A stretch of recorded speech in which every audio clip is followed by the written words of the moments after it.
Now, what is going on, guys? Welcome back to another video. So if you've been following my page for a while, you know that I do a lot of videos centered around the draft, whether it's my updated top 20 draft prospects in 2024, 2024 mock drafts, or my weekly redraft series every single Thursday. So I thought it'd be a fun idea to look at every single draft in the 2010s and give you what I think is the biggest steal within them based on where they were selected, how good of players they were. And we're going to have two rules with this. There's no lottery selections because within the lottery, although there are like steals within the lottery, you're still expecting a high level with a high level player within the lottery. Like even at 11th overall, you're expecting a pretty high impact player. So all of these guys are going to be outside of the lottery, as well as all of these guys. There's going to be no goalies. There's going to be no goalies considering when you look at the star goalies in the NHL just throughout time for the most part, they're usually not first round picks. The only first rounders that are very good and have been very good for the last 3 years or so, I might be missing someone, but it's like Vasilevsky and Ottinger. A lot of the times, these guys are second, third, fourth, fifth round guys. So finding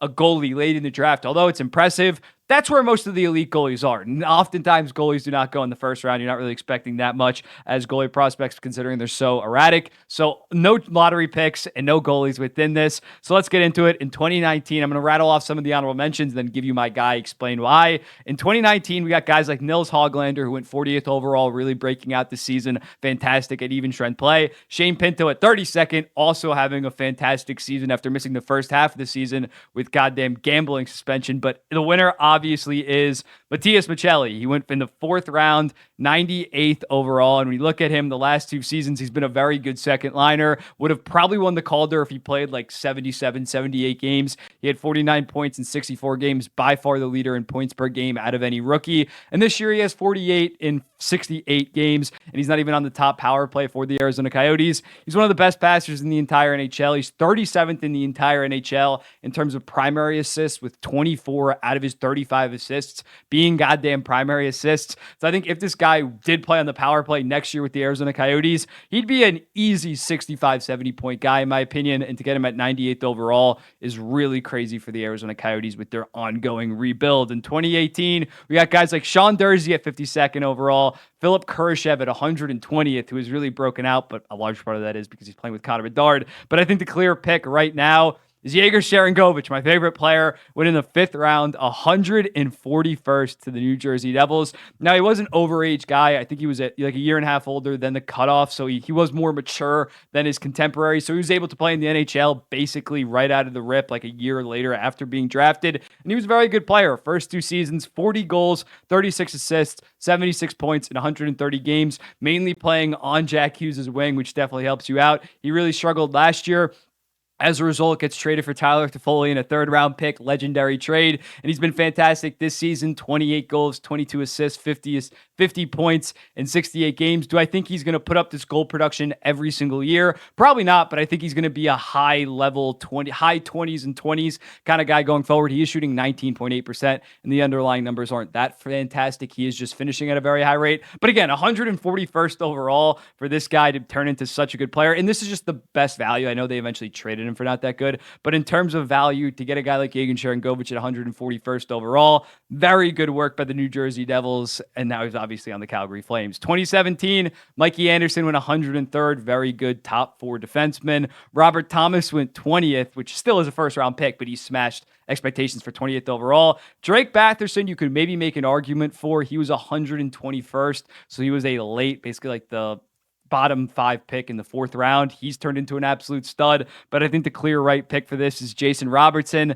at 39th overall. Basically, since he walked into the NHL, he has been a high level player, 45 points in 51 games as a rookie, Calder runner-up, would have won the Calder most years, but he was competing against Capriso. 109 points last year with 46 goals, has fallen off offensively this year, but he still has 68 points in 69 games, which is still very good, and his defensive metrics have improved a shit ton compared to prior years. He's obviously not going to be winning the goddamn Selke, but he has been great. And I think genuinely with this guy, if he can get back to 90 to 100 points, which he easily should be, he's only 24, 25 years old, and the Dallas Stars can win a Stanley Cup, it wouldn't surprise me if Jason Robertson is a Hall of Famer and one day racks up 1,200 career points. That would not shock me at all. 2016, you got guys like Brandon Hagel at 159th, Alex DeBrincat at 39th, Jesper Bratt at 162nd. But I think the pick here is Adam Fox at 66th to the Calgary Flames. When looking at it, to get a Norris winner at 66th overall. It's crazy. Started the third round.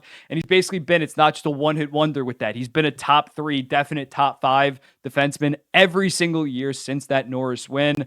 I think you can make an argument for Brad or Hagel just because they were 6th round picks, but I think Fox is that much better than them that it makes up in that gap between the 3rd round and the 6th round. Adam Fox, truly one of the biggest defenseman steals probably in NHL draft history. He gets the nod in 2016. 2015, there's a decent amount of mid to late 1st round picks that were steals that missed it, obviously. Matt Barzal, Kyle Connor, Brock Besser, Travis Konechny. Then going into the 2nd round, Sebastian Aho at 36th overall, Rupe Hintz 49th, Vince Dunn 56th. But the winner here is also pretty obvious. It's Kirill Kaprizov at 135th overall. Franchise top 20 player in the NHL in the 5th round is absolutely nuts. He's basically been probably a top 25 player since he walked into the league. His first year, he put up 40 goal pace in the shortened season and got Hart votes in that goddamn year. So when looking at that, last year, 40 goals, 35 assists in 67 games. Year before that, 47 goals, 61 assists for 108 points. And this year, he did start off pretty slow, and as a result, the Minnesota Wild did struggle a bit, but they have been surging of late. 23 goals, 18 assists, 41 points in his last 25 games. Massive game against the LA Kings tonight that could basically make or break their entire season. And now on the season, he has 36 goals, 41 assists for 77 points in 62 games, back to safely being easily a top 20 player in the NHL at 135th overall, the clear pick for the steal. Arvidsson, 2014, Victor Arvidsson, 114th. Devon Toews, 108th. David Pastrnak at 25th, but I did end up going with Braden Point at 79th. I think if Pasta was a mid to late 2nd round pick, he would get the nod over Braden Point. But considering the fact that he is a late 1st round pick, you still do have some expectations attached to that selection.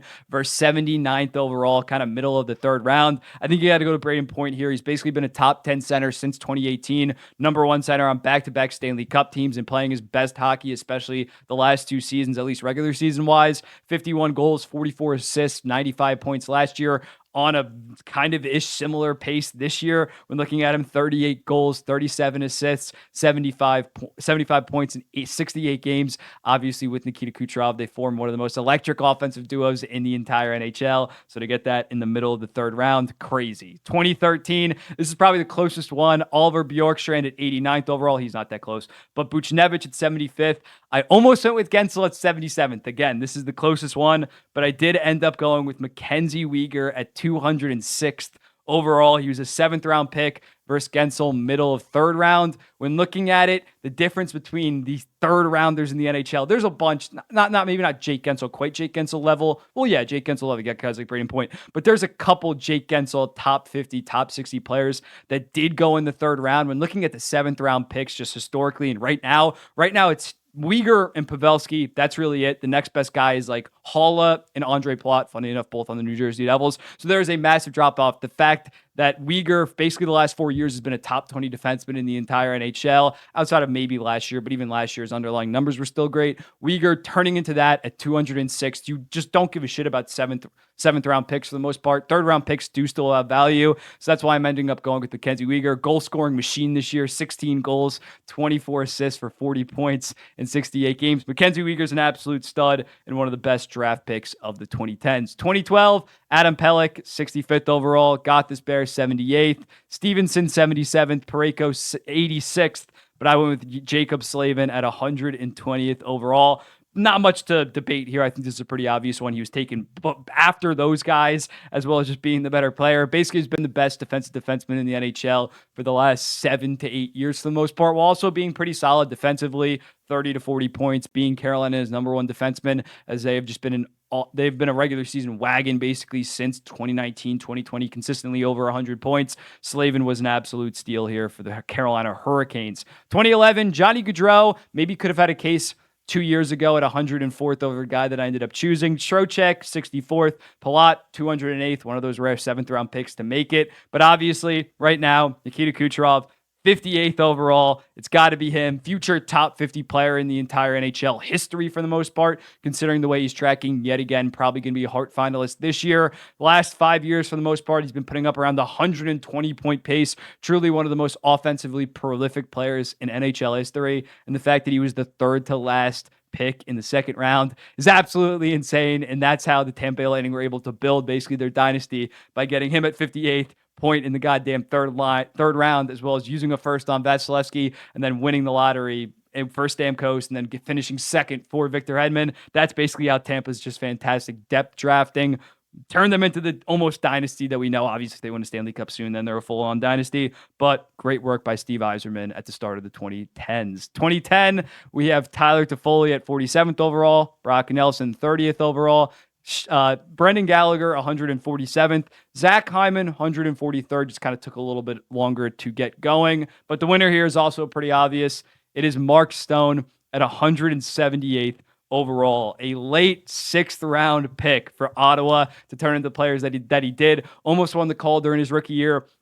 Was a solid 60 to 65-ish point guy his first 3 years in Ottawa. Then he breaks out his point per game. Ottawa's trending in a rebuild. They trade him to the Vegas Golden Knights for like one of the worst deals of all time, like Eric Brancham in a 2nd round pick. Then he turns into this just point per game Selke level awesome player, top 30 player in the entire NHL since he's got to Vegas. 256 points in 274 games, while being top 5 in the Selke 3 different times, and of course helped lead the Vegas Golden Knights to their first Stanley Cup ever as the captain.